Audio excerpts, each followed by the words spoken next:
Hi, everyone, and welcome to the webinar Estate Planning 101 with our presenter, Allyson Russo.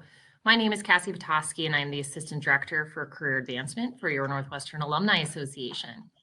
We'll begin shortly, and we're so excited that Allie could join us for this great topic. But first, there's a few housekeeping items I'd like to share with you all. On the right-hand side of your screen, you'll see that there are a few different tabs there. Please feel free to send in your questions through the Q&A tab now, as well as throughout the presentation, because we are saving time in the middle as well as at the end to take all of your questions. So please send those in whenever they come up. Should you experience any technical issues during the webinar, you can email the Big Marker support team for further assistance at support@bigmarker.com. And lastly, a link to access the recording of the webinar will be sent to all registrants later today. And I will talk with Allie after the fact, and if we're able to share the slides, I will share that information in the follow-up email later today. Now let's move on to why we're all here. Allyson Russo formed Russo Law Offices, LLC, to provide experienced, professional, and personalized representation in the areas of estate planning, estate administration, probate, and small business advising. Ms. Russo has worked with a wide variety of individuals, families, and businesses on both simple and comprehensive estate plans, premarital agreements, guardianship matters, trust and estate administration, and small business formation and maintenance. Prior to forming Russo Law Offices, Ms. Russo worked at a boutique estate planning and business succession planning firm in Chicago. Ms. Russo began her career working at large law offices, first at Bingham McCutcheon in Boston, and then at Vedder Price upon her relocation to Chicago. She holds a BA from Boston College, a JD from the University of Michigan, and an LLM from Northwestern Pritzker School of Law. Thank you so much for being here, Allie. Thank you so much for having me. Is the sound okay? Yeah, you sound great, loud and clear. Okay. Perfect. Okay, great. Well, thank you all for joining this webinar. I know it's definitely not an easy or fun topic to think through estate planning issues, but I commend all of you for jumping in, and I hope that you leave with some information about how to move forward, either with starting an estate plan or revising your current plan to fit your state in life right now. So that being said, my goals for this webinar are to, first of all, convince you that you all need an estate plan, and we'll talk through the different levels of what that might look like. I want to give you an overview of what options there are as far as estate planning, from simple to more complex, and then give you the tools to go forward to get an estate plan in place. So we'll talk about some of the issues to consider when prior to meeting with an estate planning attorney, and some tips on finding a good lawyer to help you through this process. Okay, so Cassie, thank you for the nice introduction, and there's my background, but we're going to start with a poll to see how many of you on the call today have an estate plan.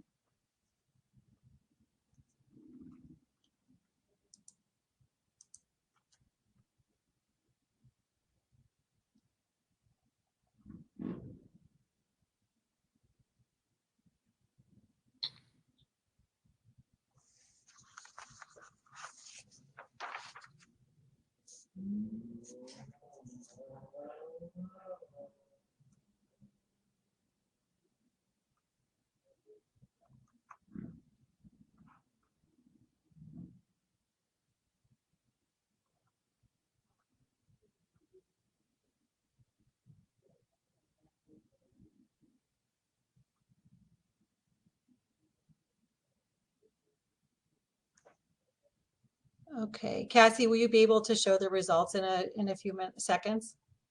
Yeah. People should be able to see the results in the poll tab. Oh, okay, perfect. And it looks like about 61% of our folks do not have an estate plan, and almost 40 do. So great. Well, wonderful. Thank you for responding. And to those of you that do have an estate plan, good for you. To those of you that do not, this was actually a trick question, because everybody has an estate plan, compliments of the state in which you live. So Our goal is to make sure that you have something better than that, because we'll kind of go through what that looks like. And I was meant to give the caveat earlier that I practice in Illinois. So I'm not going to get too state specific, but my bias in this presentation is Illinois law. So especially for those of you who may be in community property states, there may be some differences, and it's worthwhile to talk, of course, to an attorney who's licensed to practice in your state. But okay, so everybody has an estate plan, and I'll give you the example of Illinois. In Illinois, if you die without a will, then pursuant to the Illinois statute, half of your assets go to your spouse if you're married, and half to your children if you're married with children. So that's not the typical pattern of what I see in my clients. Most people leave it to their spouse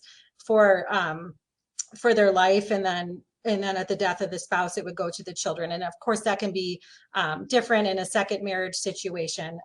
But typically, that's not the pattern that most people choose. Similarly, if you die single, you're not married and you have no children, then it goes in equal shares to your parents and siblings. And again, that's not something that most people choose to do. So having an estate plan that you prepare is so important to make sure that your assets go to the people and or the charities that you would like them to pass to at your death. So we will go through the different layers of estate planning. We'll get to the tax issues. Not too many years ago, there were a great many people who had tax reasons for putting together an estate plan. The exemption amounts right now are very high. And if you're married, you can pass in excess of $22 million to your beneficiaries without incurring estate and gift tax. So the focus for most people has shifted currently from looking at estate tax issues to looking at income tax planning. So when you work with an estate planner, you want to make sure, if you set up a trust, that your trust is maximizing or minimizing your income tax exposure, and keeping in mind, whether or not you have any estate tax issues. So with that as the backdrop, the levels of an estate plan include a basic estate plan, which we'll talk about on the next slide, but this is what you would most likely think about. So a will, a revocable living trust, and powers of attorney for property and healthcare. And on top of that, depending on your profession and your assets and your creditor exposure, there's another layer of planning that we can do, asset protection planning to limit creditor exposure, business succession planning if you have a small family business that you want to pass on or ensure that it'll be sold in an appropriate way. And then advanced estate planning tools that can deal with estate and gift tax issues and really minimize those very effectively if you get early and good advice on how to do that. So basic estate plan.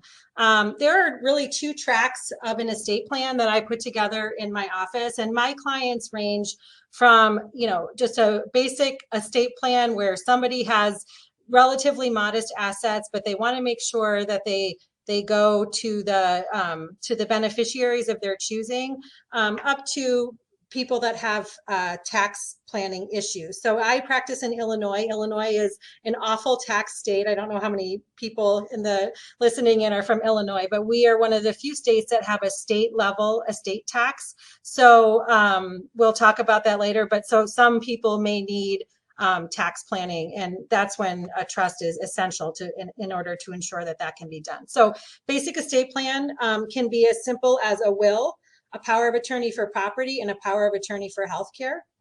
Ideally, and for most people, a revocable trust added into that mix is a good addition, and it can help. It can help in many ways, both while you're living and with administration at your death. So if you have the will trust combo, your will is often referred to as a pour over will. And it just simply says that everything goes to your trust. So, and then your trust is the operative document that dictates how your assets will be used both during your life, if you were to become incapacitated, and at your death. The term revocable is important there. This type of trust is not, it's not fixed in stone. It can be amended or revoked at any time. And because of that, it is not considered to be a completed gift for tax purposes, and therefore does not provide creditor protection in many situations. So, so that's something to keep in mind. And if you are trying to keep things simple, and we'll talk about how sometimes that's not exactly how it works out, but if you're thinking you want to keep things simple and you just want to do a will and a power of attorney for property and a power of attorney for healthcare, then your will becomes the document which sets forth how your assets will be distributed upon your death. So this slide is something that is much more wordy than I usually give in a PowerPoint presentation, but I wanted it to be a resource for all of you as you know, if you want to come back to this, and I will share with Cassie later the slides for your reference. So this is a page to flag and to think about as you start your estate planning process, or if you're reconsidering you know, how you're going to go about changing your estate plan. So the first 3 bullet points here are the kind of the crux of what is going to happen to your assets. So you need to define your primary goals with regard to your estate plan. Who will receive your property? When will they receive your property? What will the restrictions be on the property? So it's, you know, often family members, spouse and children who are the main beneficiaries of a trust or a will, but there can certainly be other individuals and entities that enter into that mix. So you can consider specific gifts to a charity that you may support during your life, and you want to make a gift at your death to that charity. I have clients who leave a specific monetary gift to each of their grandchildren in a you know, a somewhat modest amount, but something that may be appreciated and helpful to their grandchildren. And then other beneficiaries that you want to include would be, so the way the distributions are made, any specific gifts for a dollar amount. So if you want to leave $10,000 to each of your grandchildren, that's paid out first. And then the remainder would be, for example, in equal shares to your children. So one practice tip when you're meeting with an estate planning attorney is you want to be careful with your specific gifts.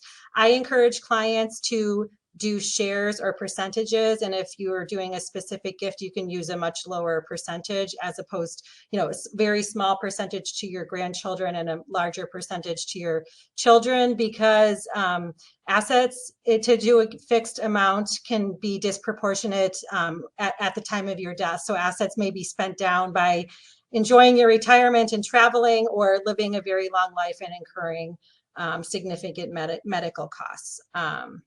So you have your beneficiary set, and then you also need to think about who you know, hopefully this isn't a problem for most people, but who would you want to exclude, if anyone, from your estate plan?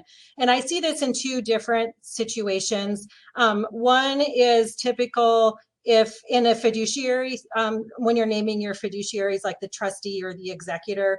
I see it's fairly common if I have a client who has recently been divorced and has young children, and they want to make sure that their ex-spouse would never be able to serve as trustee of the trust that will be set up for their children. So that would be one area that you may want to exclude someone. And then the other one that's less common, but I do see, is, you know, it would be a situation for example, of an adult child who may have an addiction problem, and the parents, you know, are either estranged from that child or don't feel comfortable leaving money even in a more restrictive trust, and, you know, things have deteriorated to the point where they're you know, writing them out of their estate plan. So and then the age for inheritance, that's just something to think about in advance. Clients that have significant wealth will often leave the trust, you know, the assets in trust for their children, potentially for life, with rights for, you know, that the distributions will be made out of the trust. But for clients that have more modest assets, it makes sense at a certain point, most often, to think about at what age would you want your children to have either the right to withdraw all those funds out of the trust or to be able to access those without restriction. Up until, so, I always kind of start the discussion with the example of you may grant your children the right to withdraw up to a quarter of the trust assets at age 30 and then half at age 35 and all of it at age 40, but that certainly can be adjusted. Up until that point, distributions are typically made for health, maintenance, and education. So there is quite a bit of money that can still come out of the trust for the benefit of your children, but it is pursuant to, a standard set forth in the trust document. Okay, so then you want to think through if you have any of your children or any of the potential beneficiaries who may have special needs or disabilities. There need to be either a special trust set up or special provisions within the trust to make sure that any inheritance that they receive does not disqualify them from governmental benefits to which they may be entitled because of their disability. Contingent gift provision is, I always say, this is lawyers at their worst. I mean, this is the plane, your whole family's on the plane to Disney World and it goes down. Then, if no one in your immediate family or it can take under your estate planning documents, where would you want your assets to go? And clients will typically name a charity here or their siblings or their parents or friends. Knock on wood, I've never actually had to use this provision, but it's just something to think through and to make sure that your assets go where you would want them to. And just a quick note on that, the fallback is that it would go to your heirs, which is a statutory term that varies slightly by state, but it's pretty similar, and it traces through, your up and down through your immediate family, then out to cousins and nieces and nephews and things. So and then kind of the crux of the estate planning decision comes down to the last three of these bullet points. So if you have minor children, you need to determine who you would want to name as guardians for your minor children. I always recommend, typically the spouse is named first, and then I recommend at least one more, but ideally 2 or 3 more people to name after that. Same with your financial fiduciary. So this would be the trustee of your trust if you have one set up, the executor of your will, and then your agent under your power of attorney for property. Likewise, your healthcare agent would be your agent under your power of attorney for healthcare. And that person would be making decisions for you while you're living if you're unable to make them for yourself. So those are the issues to, earmark this page and you can come back to this as you think through the process. All right, so we will talk a little bit about the benefits of a revocable trust. And then I think in a few minutes we'll break for questions before we go into some more detail. But so as I mentioned, I have, kind of 2 tracks that clients take. Most people set up a revocable trust as part of their estate plan. And some of the benefits for doing that, the main benefit is to avoid court involvement. And it's not just probate. Probate can be avoided if you set up a revocable trust and properly fund it. We'll get to that in a minute. But it can also help avoid guardianship and conservatorship proceedings in a court setting. Probate can be expensive and time consuming, and it's also public. So this brings us to the second point here, which the trust provides a certain amount of privacy. Probate proceedings are public proceedings, and also in the Illinois probate code, there's a requirement that all wills need to be filed upon death. So the executor has the duty to file the will with the probate court and make it public record whether or not a probate proceeding will be initiated. So that can be avoided. If you have a trust, then your will simply says everything goes to your trust. So while it may still be filed with the probate court, there's a much higher level of privacy because none of your individual gifts and things like that are spelled out in the document. This is another important one, facilitate disability planning. So the trust is a very nice vehicle to, if you were to become incapacitated, it's very easy for your successor trustee to take over the trust assets and manage them for your benefit pursuant to the terms that you've set forth while you have the capacity to do that. The power of attorney for property kind of overlaps that ability a little. It allows your agent to also access your financial assets, but the successor trustee, that process is much easier than trying to use the power of attorney for property. In Illinois, at least, we've been having a lot of trouble with banks who are pushing back a lot and making things difficult for agents to easily access money for the benefit of the principal under the power of attorney for property. Finally, the benefit of the revocable trust is to ensure that the assets are distributed according to your wishes. So that you set forth, the way that you want your assets to distribute out. And at your death, we talked earlier how this is a revocable trust. At your death, the trust becomes irrevocable. So none of those terms can be changed. This is nice in a situation where you may be in a second marriage. So you are, giving your spouse the ability to access your assets for his or her benefit during their life, but then it's locked in so that at the death of that surviving spouse, your assets will go to your children and not to a new spouse or new children from another marriage. And then last is tax planning, which, if you have tax planning issues, then it's very easy to come up with a plan to minimize your exposure through the revocable trust is just the base level, and then there would be other vehicles that we'll kind of touch on in a little bit. So Cassie, do you want to open up for questions now? I think it may be a good breaking point before we move on to the next few slides. Yeah, great. Definitely. I think we have, excuse me, a few questions that have come in thus far, and we can take those now. Our first question is about any specific considerations for people who are in a relationship but are unmarried and have children.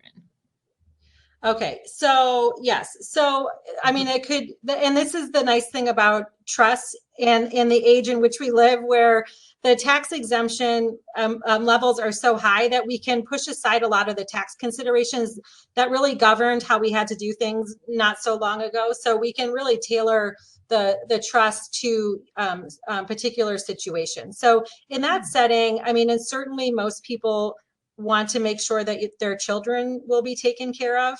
And that can be accomplished in the trust, of course. And then I've had clients do a few things if they're in a serious relationship but not married.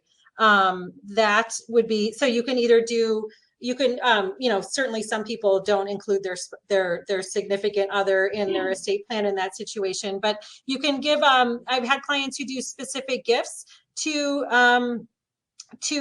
their significant other, so they may leave a certain amount of money, or they simply treat their significant other as they would their spouse in a trust that would be normal for a married couple, where you have a trust set up that the significant other can access during his or her lifetime.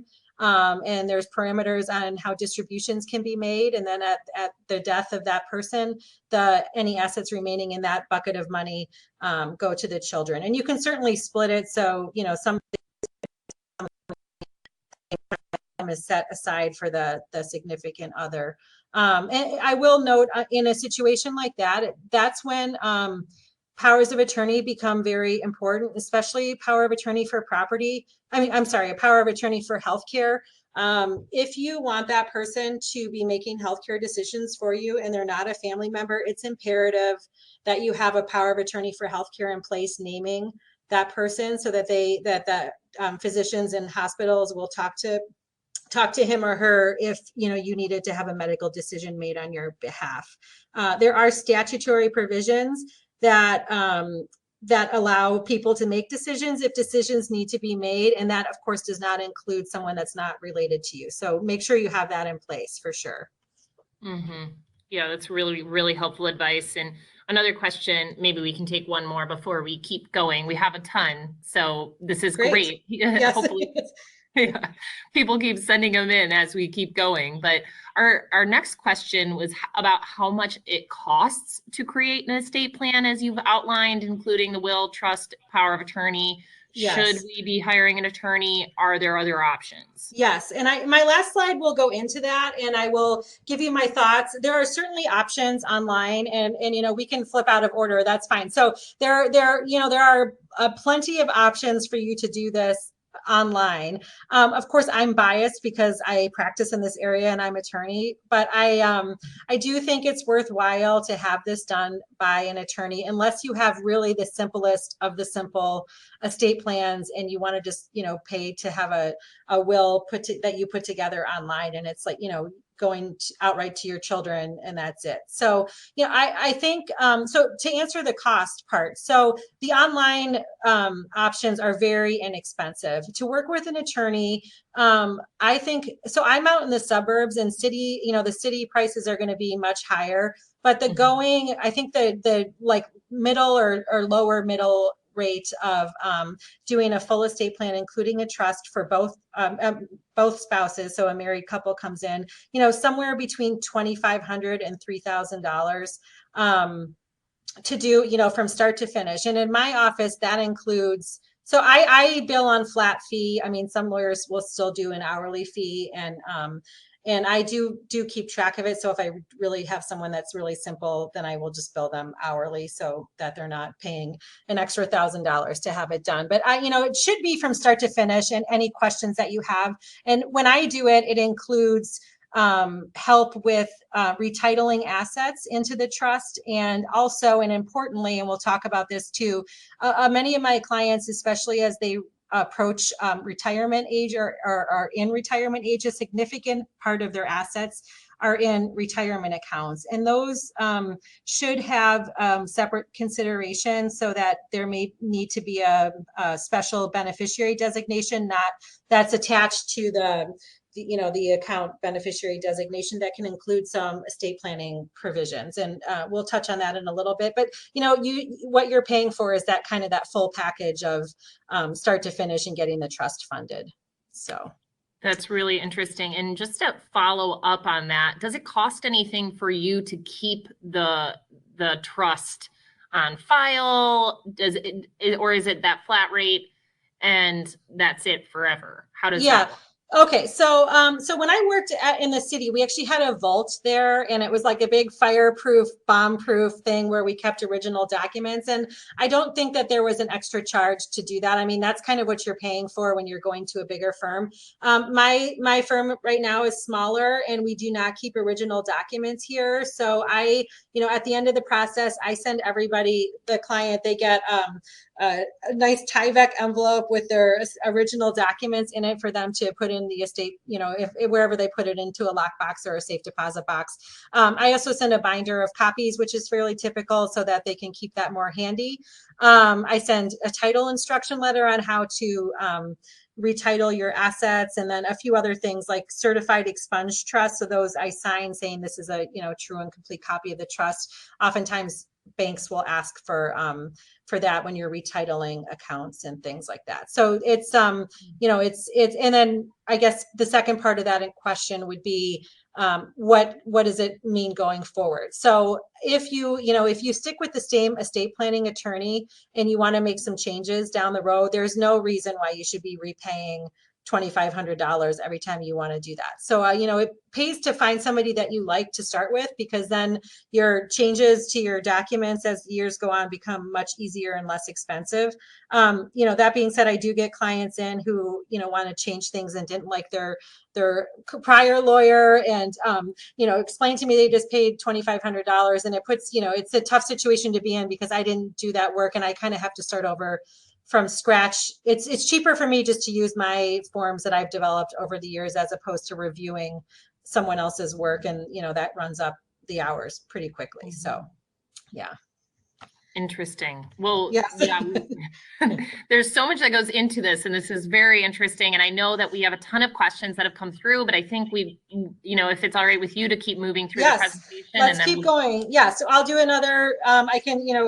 really talked about the meat of it. So I'll talk for another, 12 to 15 minutes, and then we can open it up for questions at the end. So, one point I wanted to make, just still on the same slide. So I do get some people who come in, and this is where I think you have to be careful of doing your own estate plan online, because you think you may have everything you come in with a preconceived idea of how things work, and lawyers see what can go wrong, and when it goes wrong, you wish you would have just done the right thing in the beginning. So, couple issues to point out. I get a lot of people who come in, and they're either they're an adult child or they're an aging parent who may have added one of their children to their account to help with paying bills and and kind of taking over their financial management, and they don't feel like they need to have a trust set up because they have beneficiary designations on a lot of things.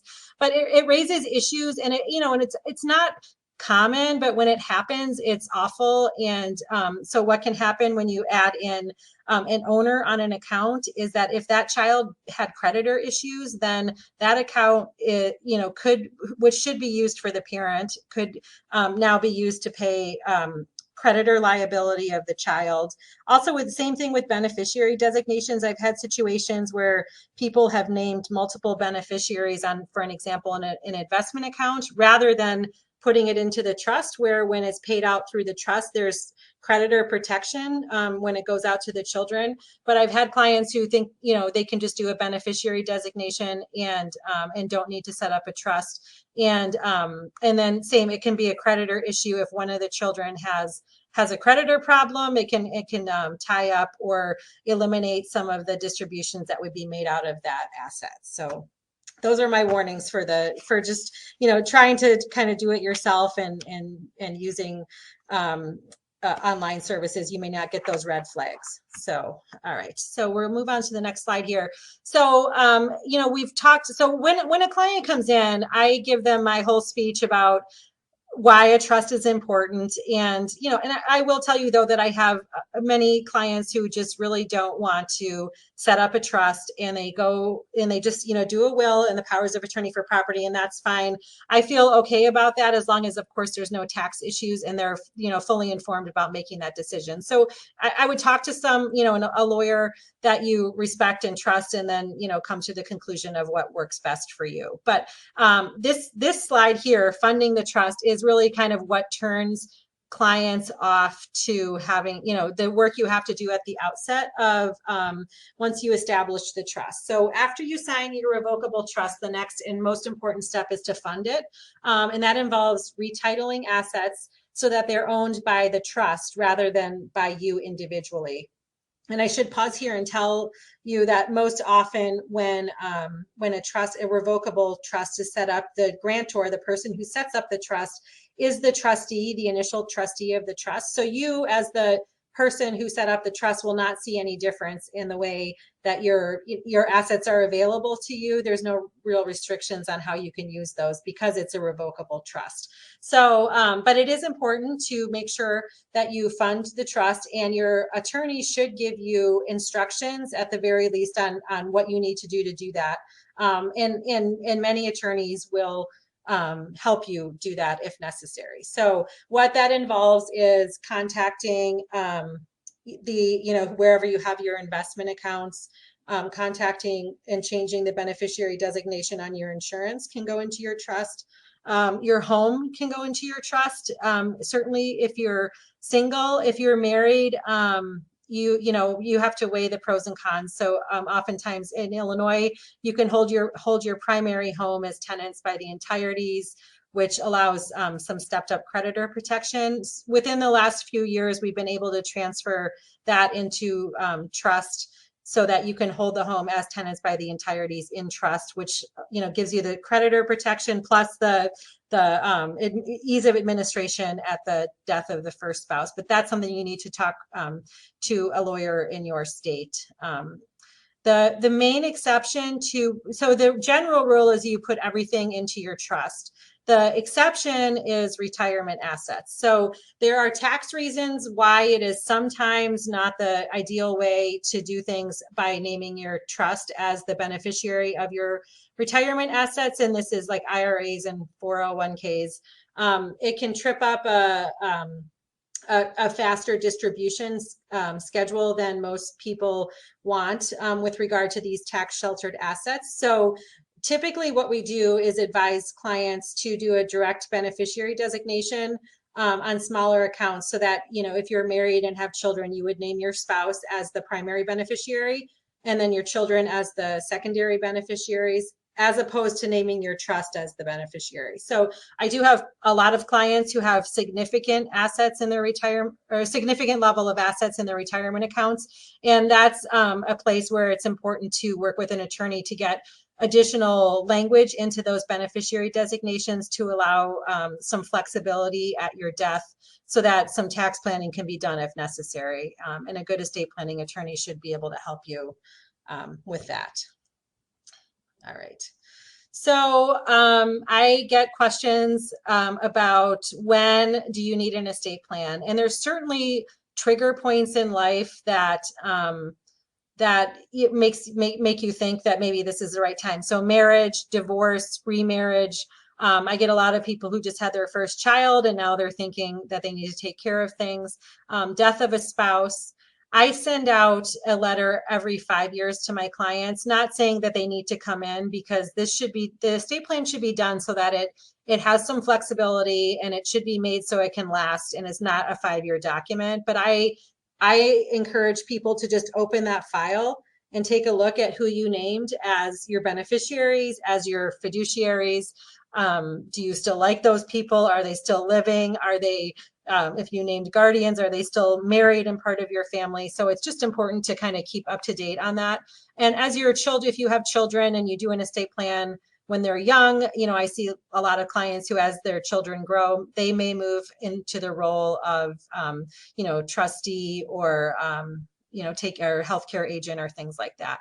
I have a lot of clients who have asked me to just, at a bare minimum, put together the powers of attorney for property and healthcare for their college age student, or their college age children. So once, I'm sure many of you know that once someone reaches the age of 18, it can be hard to access medical information because of HIPAA requirements when you're no longer the legal guardian of that person. So you know, all you need to hear is one horror story of a college student who is in an accident and the parents get the call and can't get any immediate information because of HIPAA privacy laws. So with the power of attorney of healthcare in place, you know, that can be handled quickly and efficiently, so that the parent or whoever's named can make medical decisions and work with hospitals in that situation. And of course, that's not something I have 3 children. You never want to have that happen, but you want to make sure that, you know, you plan for the worst and hope for the best. And similarly with financial situations, if, you know, you needed to access assets for your younger adult child, that can come in handy as well. So let's see. All right, so this is kind of getting into the nitty gritty of the tax exemption amounts. As I mentioned, the exemption amounts are extremely high this year as a part of the tax overhaul that was enacted at the end of 2017. So so per person at a federal level, you can pass without any estate or gift tax issues over $11 million. And that is indexed annually for inflation. There's a 40% tax rate of any assets over that amount. But this term portability is an important one on the federal level, because if you are married and you make a portability election at the death of this first spouse, then you can actually share the exclusion amounts between spouses. So a married couple can shelter over $22 million without incurring any federal estate or gift tax liability. And this is when my clients usually start chuckling and think, you know, make a joke about if they win the lottery, then maybe they'll have an issue. But, you know, so for most people, this isn't an issue. If you're on this webinar and you're like, wow, I might have an estate or gift tax problem, I would suggest that as soon as this is over, you pick up your phone and call an estate, you know, planning attorney, because there are things that you should be doing right now to help minimize your exposure if your asset levels are that high.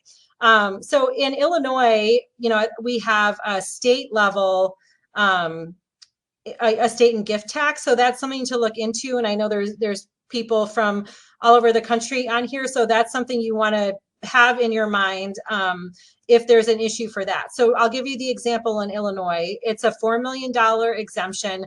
It's per person, but there's no portability. So it's not $8 million per married couple. It's actually 4 million per person. So I have, a significant number of clients that I work with that may have $5 or $6 million in assets between the two of them. And so if it's not done correctly, then they could actually have a state level tax situation at the death of the first spouse. And a lot of the changes or a lot of the fixes are easy, but it just requires, knowing that it's an issue and then working with someone that can advise you on how to minimize your tax exposure. None of us want to pay unnecessary taxes to the state or the federal government. All right, so asset protection planning. So now we're moving away from the base level estate planning, and we'll just touch briefly on these items. But so I have, asset protection planning. If you have a common example would be a physician who may have their own practice, and that's an area that you have a high amount of liability exposure. So you want to start thinking in that situation of what you can do to minimize the exposure. That can include setting up a corporate structure like an LLC to start holding some of those assets, or considering using irrevocable trusts and transferring some of the assets into those vehicles, so that once those assets are transferred into an irrevocable trust, you can't take it back out, but because it's complete, it's much more, it offers a much higher level of creditor protection. Same with business assets. I get a lot of people who have sole proprietorships, and it's fairly simple to set up an LLC. It provides, or any other corporate entity, it provides a much higher level of liability protection, and it's worth looking into. I also wanted to mention on this slide, business succession planning. So if you do have a family-owned business, then it's important to talk with your estate planning attorney how that fits into your estate plan. There's ways you can incorporate it into your estate plan, and a good attorney should also be able to advise you on business succession planning. Things that can be done now to help pass that asset on in the future, and whether it's sold to a third party, or oftentimes I have clients who have one but not other children in their family that may be involved in the business, so they want to make sure that there's a fair distribution of assets. All right, and these are just a few of the tools for advanced estate planning. If you do have a tax issue, there's a plethora of options on how to minimize or eliminate that with planning over time. So, okay, marital agreements. This is also another important part of estate planning. Most often these are done prior to marriage. I do have clients that do it after marriage. It can be done, if you're starting a business and you want to you're married and you want to right now agree on any liabilities or debts that may come out of that business and how it's going to be divided. If you have a significant amount of assets, I think it's always a good idea to have a premarital agreement in place. And the two main things to remember about this are that each side should really be represented by separate counsel. I have people that come in and they're in love and they don't want to be adversarial, so they just want me to do both sides of the agreement, and that's just a bad idea. Even if one side needs to pay for the other side to have separate representation, it's important. And the second important piece is that there should be full financial disclosure by both parties. It can ruin the validity of the agreement if there are assets or liabilities that weren't disclosed when the agreement was signed. I just did a presentation to a women's group not too long ago, and one of the questions that kept coming up was how to talk to your aging parents about estate planning. I see this in a lot of adults who are in their 40s or 50s, and their parents are starting to age, and they're unsure of whether their parents have any estate planning in place, and it's not coming from the place of you want your parents' assets. It's more making sure that they will be taken care of if something were to happen, that the parents would be taken care of easily if something were to happen where they start suffering from dementia or have a stroke or some situation where the adult child may need to step in and help the parent. So, my advice, it's hard to say because every family is different, but things that I've seen work are just to offer, to help, and to express that it's coming from a point of you wanting to make sure that they're okay and that family harmony is important to you, not that you want to make sure that you're going to get the, China set from your great grandmother or something like that. Professional, I go to a lot of people's homes, and some lawyers may not be comfortable with that, but if I have a client who has mobility or transportation issues, but they're, are at the point where they're still able to make their own decisions, then, sometimes it's easier if you can find someone to come into the home and they're much more relaxed and comfortable and willing to talk about these kind of tough issues. All right. So quickly, we can go through what to look for in an estate planning attorney. These are questions I would ask if I was looking for someone. How long is the process? What are your fees? What are your other areas of expertise? And that one, you don't want a lot of areas of expertise listed. So, in this, if you're working with a big firm in the city, you're going to get someone who's highly specialized and very adept at doing this. This was, I warn people when they're out in the suburbs. I think sometimes you run into an attorney who kind of takes whatever walks through the door. So they may dabble in real estate and dabble in family law and do some estate plans. So you just want to make sure that that attorney has at least the level of expertise that matches your needs. As we all know, there are a lot of lawyers out there. So, take the time to find someone. I encourage people to talk to like 3 lawyers just to kind of see who fits with you, cost wise, expertise wise, but also very importantly, personality. I mean, this is a very personal conversation you'll be having. So it pays to find someone that you, that doesn't rub you the wrong way.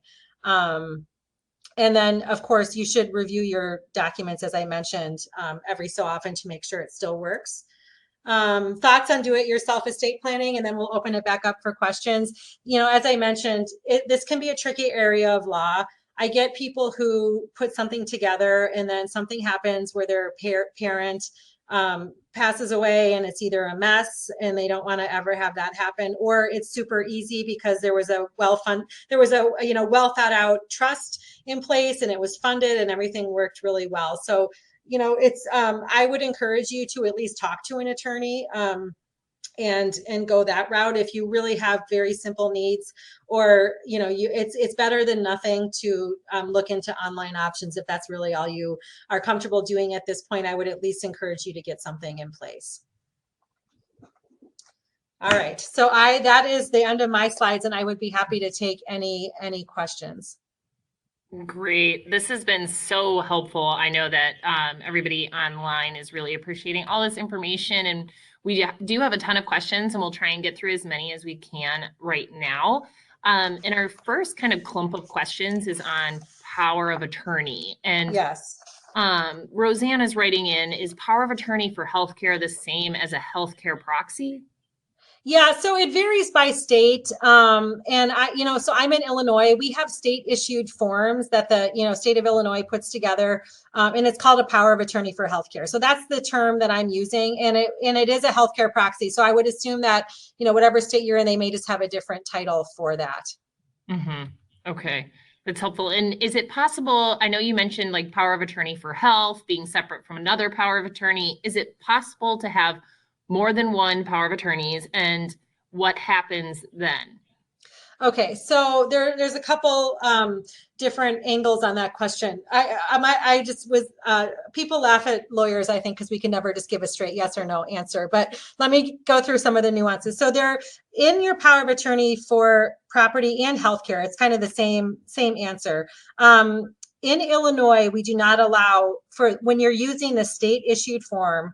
The state statute says you cannot name co-agents in that document. You can have co-agents in Illinois, but you're not supposed to use the state form to do it. And I always caution my clients that the point of these documents is you want them to be easily recognizable and accepted by the financial institution or the hospital. So I don't like to encourage clients to use anything but the state form. So if you're using a form like in Illinois where you can't name co-agents, then you should just name, one after the other. But I would encourage you to name one that is your initial agent, and then at least one or two more to name if the person that's acting either fails or declines to act. So that's one part of the answer. I do have clients who have a home in Florida, and so they're back and forth between Illinois and Florida quite a bit. And if you spend significant amounts of time in another state, it may be worthwhile having a power of attorney for property or healthcare put into place, especially healthcare in that state. So the most forms, and Illinois is certainly among the states that set it up, is that they are accepted by other states as long as they're properly executed where in the state where it was established. So it should be fine in other states, but out of an abundance of caution, sometimes people will execute multiple state forms to cover that issue. So I think that should answer the question. Yeah, interesting. And Ruth is asking us like another question about states and moving from one state to another after you established a will or a trust in like your previous state. Are there other things this person should consider? Yes. Yeah. So first of all, so you decide you're going to set up a trust, and you go through the hassle, and it's really not a huge hassle, but it is a little bit of work to fund your trust. So what happens then when you either want to amend or revoke the trust, or amend the trust or restate the trust, or you're moving to another state? The trust name does not change unless you're revoking that trust and putting the assets into another trust. So you will not have to retitle your assets. If for example, you move from Illinois to Florida, you have the same name trust, so all your assets are still owned by the trust. That being said, it pays to well, first of all, if you're a resident of a state, then your trust should reflect that as the governing law of the document, and it pays to meet with an attorney in that state to make sure that there's no distinctions from your prior state's law that need to be addressed. I always encourage people, if they move out of Illinois to a better tax state like Florida, that they, pretty soon after they establish residency down there, meet with someone and have that document switched over to a Florida document, because the tax provisions are much friendlier there. There has been some case law where you do actually need to be a resident of the state, where you're trying to show your trust is established. It happens in states like Illinois, where we have we have a state level tax issue for estate and gift planning, and if you're trying to establish residency in Florida, but you're still in Illinois for 8 months of the year and you have significant assets, they may fight you on whether or not you're really a resident of Florida, or in fact you remained in Illinois. So. Wow, that's really helpful. And so now I have a question about beneficiaries that are out of the country, and are there specific considerations or additional steps needed to designate a beneficiary who does not live in the States? Yeah, so there is, and this is another situation that highlights the need for an estate planning attorney as opposed to doing it online. This is a situation where it pays to talk to somebody. There's no restrictions on leaving assets to somebody out of the country. It's just in the implementation or administration of making those distributions that you can have issues. So, you can set it up, but it's good to be advised on what the differences may be when you have a non-US citizen beneficiary. It can come into play with spousal planning. So if you are, at the point where you're doing planning and using the marital deduction, then there's a lower amount if your spouse is not a US citizen. And likewise, if you're making distributions to a beneficiary outside of the US, there's different withholding obligations on the part of the trustee, so that the government just wants to make sure that any necessary taxes, most often income taxes that need to be paid, are paid. So there's different withholding rules for making those distributions. Interesting. That's great. And now we have some questions that have come in asking about if you have put down a beneficiary to your bank account or to your IRA after you pass away. Do you still need a will if you have beneficiaries on most of your assets Yes, already? that's a great question. So I would encourage everyone to at a bare minimum have a will, because oftentimes there may be an asset that you don't have a beneficiary designation on, either, you just didn't do it or you forgot to do it or whatever. So it's good to have a will, as a backstop to make sure that any of those assets are caught. So, any assets that, okay, in Illinois, and it's similar in other states, any assets that are owned by the trust are not subject to probate court jurisdiction. So those all pass pursuant to the trust document and wouldn't have to go through a probate process. Similarly, any assets that have a beneficiary designation on them or a survivorship provision, so you may have a beneficiary designation on a life insurance policy, or you may own your home as joint tenants with right of survivorship, those assets pass by operation of law, so they don't need probate court involvement. So those can pass without having to initiate a probate proceeding.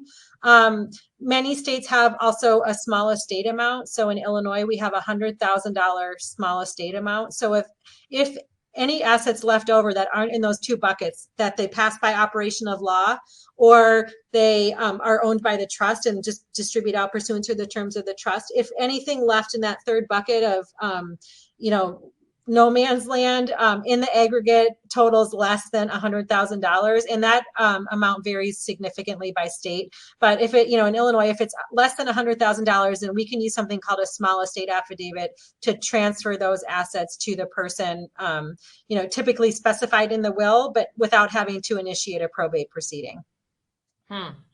That's great. And Ed is writing in kind of a two-part question. And his first part was, how often should you review your estate plan, which I think you recommended, 3 to 5 years? 3 to 5 years. And then any sort of like one of those triggering events, if they happen in the meantime. So a divorce, a marriage, a death of a spouse. If you have a significant inheritance come in from a parent, that's also a good time to kind of review and make things still working the way, that you intend. Yeah. And he's also asking, what are the most important parts of a plan that, if not taken care of properly, can or do lead to a plan not being carried out as intended? Yeah. So the area where I see the biggest spotlight on this is the funding. If you're setting up a trust and you don't fund it, it negates what most people intended to be an easy process for the trust to be administered. Because what happens, and the reason why you have the will, that's, if you have a trust, you still have a will and it says everything pours over into your trust. But if things are not funded, if your trust is not funded and there's assets out there that need to move into the trust, then we need to use your will and the probate court in order to get those assets into the trust. So that really defeats the point of why a lot of people will go the trust route. And so that second step of funding the trust is very important. And other than that, I've seen a smattering of a whole bunch of different issues. I just had a case where we had a really poorly drafted will. I don't think it was done online, but it was done like by a friend who practiced in another area of law, but they forgot to include a residuary provision in there. So they made specific gifts, but they didn't have a provision in there with what happens to any assets that weren't in those listed amounts. So, poor drafting can lead to a lot of trouble, because then it was costly and multiple visits to the probate court to get all of that sorted out. So you just want to make sure that you're working with someone who has, forms that cover all. My trust form is like 40 pages long, and it's 5 or 6 paragraphs that really apply to each client, but all of the rest of that is not lawyers trying to be annoying. It's lawyers trying to add in things that have covered every situation of things that have gone wrong to try to make sure it doesn't happen again.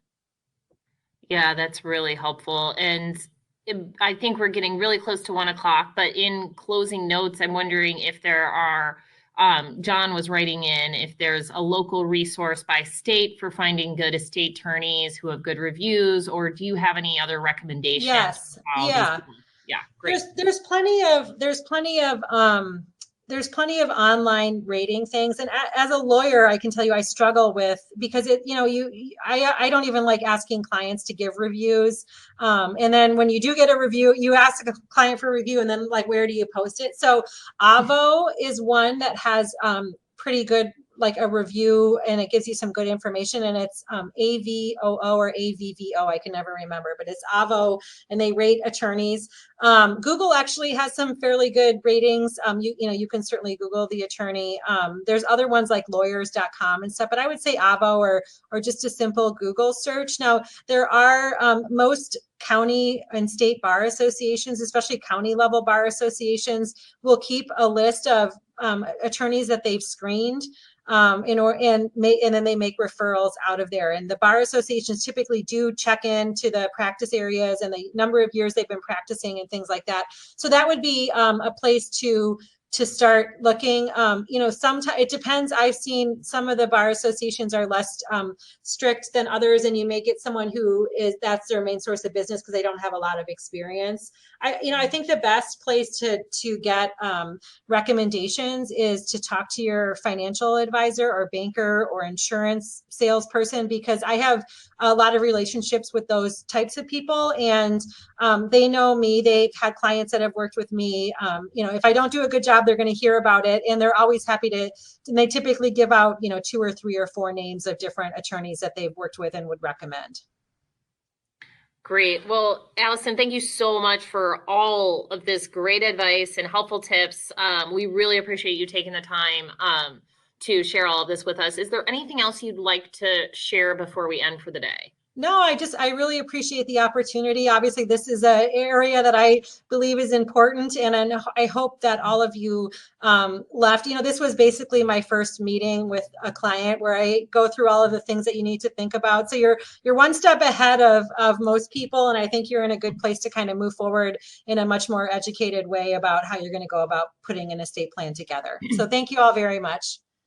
Great. Well, thank you again, and thank you to everyone for joining us for today's presentation. You can find all of our upcoming and archived webinars on our website at alumni.northwestern.edu/career webinars. Have a great rest of your day, and go Cats.